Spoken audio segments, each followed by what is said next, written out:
The accountant 2 it's a good one అండి. నాకైతే ఈ మూవీ నచ్చింది. ఈ మూవీలో యాక్షన్తో పాటు హ్యూమర్ కూడా బాగుంటుంది. Actually it contains good amount of fun elements. ఈ movie story simple and pretty నార్మల్గానే ఉంటుంది. అయితే ఈ మూవీ నరేషన్ బాగుంటుంది. యాక్షన్ సీన్స్తో పాటు మంచి హ్యూమర్ని యాడ్ చేస్తూ ఈ మూవీని కాస్త ఇంట్రెస్టింగ్ అండ్ కాస్త ఎంటర్టైనింగ్ వేలో ప్రజెంట్ చేశారు. అయితే ఈ మూవీకి major plus character development and the chemistry and dynamics between the lead characters మధ్య ఉండే సీన్స్ కానీ కన్వర్జేషన్స్ కానీ మంచి ఎంటర్టైనింగ్ అండ్ ఎంజాయబుల్గా అనిపించాయి నాకు. ఇక ఈ మూవీకి ఇంకో మేజర్ ప్లస్ యాక్షన్ సీన్స్. ఈ మూవీలో టోటల్ 4 యాక్షన్ సీన్స్ ఉంటాయనుకుంటా. అవన్నీ సూపర్గా ఉంటాయి.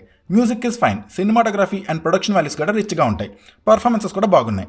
అయితే మీరు దీన్ని ఒక సీరియస్ యాక్షన్ మూవీలా మాత్రం కన్సిడర్ చేయకండి. So that's all guys. నాకైతే ఇట్స్ అ గుడ్ వన్ అనిపించింది. యాక్షన్ థ్రిల్లర్స్ని ఇష్టపడే వాళ్ళు డెఫినెట్లీ ఈ మూవీని ట్రై చేయొచ్చు. ఇది ప్రైమ్లో తెలుగులో కూడా అవైలబుల్గా ఉంది. చాలా 18+ డైలాగ్స్ అయితే ఉంటాయి. అవి ఓకే అంటే ఇది ఫ్యామిలీ వాచే. మరి ఈ మూవీ పైన మీ ఒపీనియన్ని please do comment and please do subscribe. Thank you. Take care. Bye.